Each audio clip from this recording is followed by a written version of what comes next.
જય માતાજી મિત્રો, જો પરબતજી આયા છે.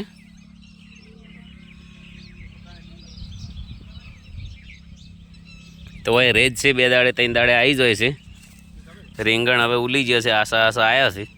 જો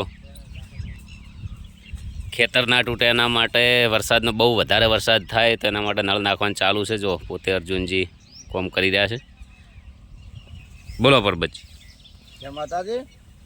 આ નીચાળના ખેતરમાં વરસાદ આવે એટલે કોરી મોરનું પાણી આવે એટલે આ નેસાળા ખેતરમાં પાણી આવે એટલે એકદમ આ ખેતરને વળા જેવું બનાવી નાખે.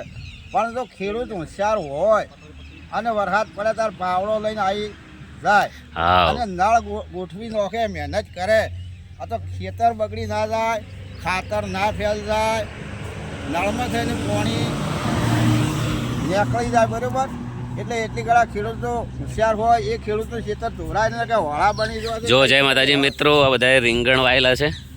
હવે આ રીંગણ ઉલી ગયા છે. હવે બીજી ખેતી થાય પછી આના અંદર હવે જોઈએ છીએ મગફળી વાવેતર કરવાનું ચાલુ કરી દીધું છે. ઘણી બધી મગફળી લઈ રહ્યા છે. બધાને જય માતાજી, જય અખતમાં. બધા ખુશ રહો અને મોજ કરો.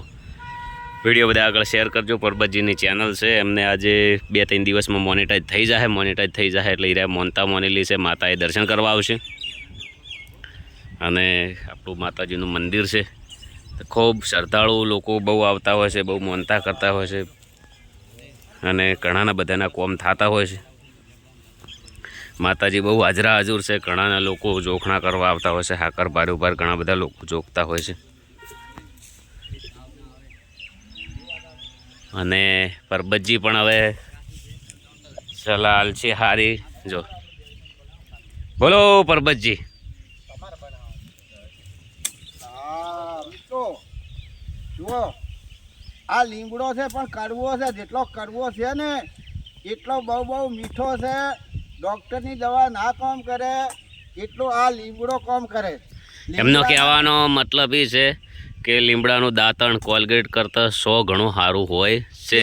અને આ બધું ફાયદો ગામડાવાળાને જ થતો, જેમ કે બજારમાં આવી બધી વસ્તુ ખાસ કરીને મળતી નથી. કદાચ આ લીમડાના 4 પોસ પણ તમે રોજના ખાવાના રાખો તો તાવ ના આવે. જેમ કે વડીલો પહેલાં ગંઢિયા હોવર જીવતા હતા, એમને તાવ ને આવું બધું ના આવતું. એનું કારણ હતું કે એમની આખી જિંદગી લીમડાનું દાંતણ કરતા હતા. તો એ લીમડાનું દાંતણથી બહુ ફાયદો થાય. જેમ કે એના અંદર દાઢો ના દુખે અથવા બીજી કોઈ ખાસ કરીને બીમારી થતી હોતી નથી. અને લીમડાના 4 પોસ 15 ગંઢિયા આજે 70-80 વર્ષ જીવતા, એમના પગ ના દુખતા, વા ના આવતા. એનું એક કારણ હતું કે આ લોકો દર મોર આવે લેબડાનો દર વર્ષ, તો એ મોર ગાળી અને એને કૂટી અને એનો રસ કાઢીને પીતા હતા. એટલે બહુ ફાયદો કહેવાય. અને લીમડો એટલે એક બહુ મહત્ત્વની વસ્તુ છે, બહુ કુદરતી અને દેશી દવા છે. પણ હવે અત્યારના જમાનામાં તો બહુ લોકો આળસુ થઈ જશે એટલે આવી કોઈ દવા કરી કહેતા નથી.